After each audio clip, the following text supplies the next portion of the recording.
Hello hello नमस्ते साथीहरु, स्वागत छ आजको नयाँ भ्लगमा। आज मैले यता चाहिँ तपाईहरुलाई केही सरसफाई गरेर देखाउँदैछु।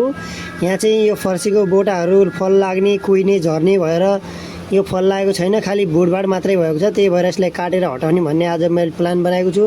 तपाईले हेर्नु होला के कस्तो अवस्था हुन्छ हैन, कतिको सकिन्छ कि सकिदैन अन्तिमसम्म हेरेर तपाईहरुले भिडियो हेर्न सक्नुहुनेछ। र यस्तै यस्तै नेपाली मिठा मिठा भ्लगहरू चाहियो भने मलाई फलो गरेर सब्स्क्राइब गरेर जानु होला। फल चाहिँ नलाग्ने, खालि यो मच्छर भएर पुरै बर्बाद भएछ क्या, त्यही भएर यसलाई काटेर फाल्दिने भन्ने सोच हो साथीहरु हैन। ल हेरौँ त है, आजको भ्लग यहाँबाट सुरु हुन्छ। Okay let's go.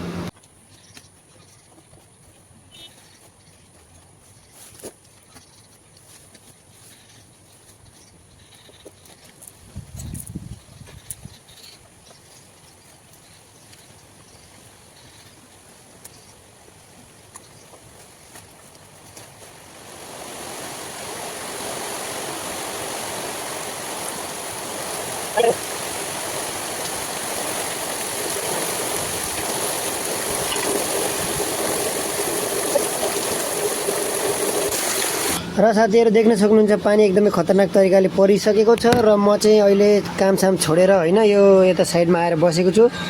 र यता मैले निकालेको यता एउटा बोटो मात्रै निकाल्ने भए पानी परिहाल्यो के। मनसुनको बेला यहाँ कतिखेर पानी पर्छ थाहै हुन्न के। उतो बोटो पनि निकाल्न छ साथीहरु। यता यो तोरियाको बोटा अनि लौकाको बोटा पनि फाल्दिन पर्छ।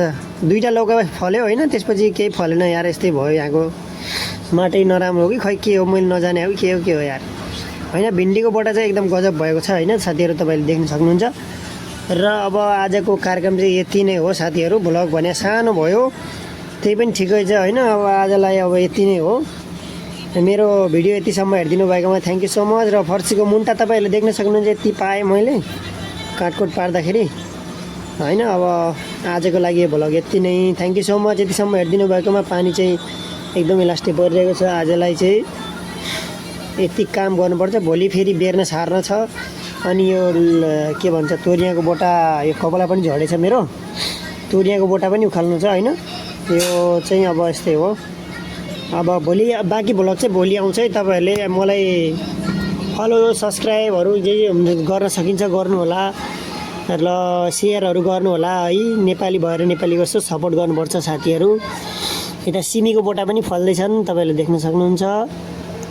यता खुर्सानीको बेर्ना सेर्ना सबै रेडी हुँदैछ के साथीहरु। के गर्ने हो, अहिलेको देश हो, हराभरा बनाऊ भन्ने सोच मात्रै हो। खान त पाइन्छ कि पाइँदैन, हामी कता यो कहाँ अब कहिले पो रुम छोडेर हिँड्न पर्छ थाहा छैन। र साथीहरु अब आजलाई यति नै है त। ओके, यहाँसम्म हेरिदिनु भएकोमा thank you so much. Okay, good by.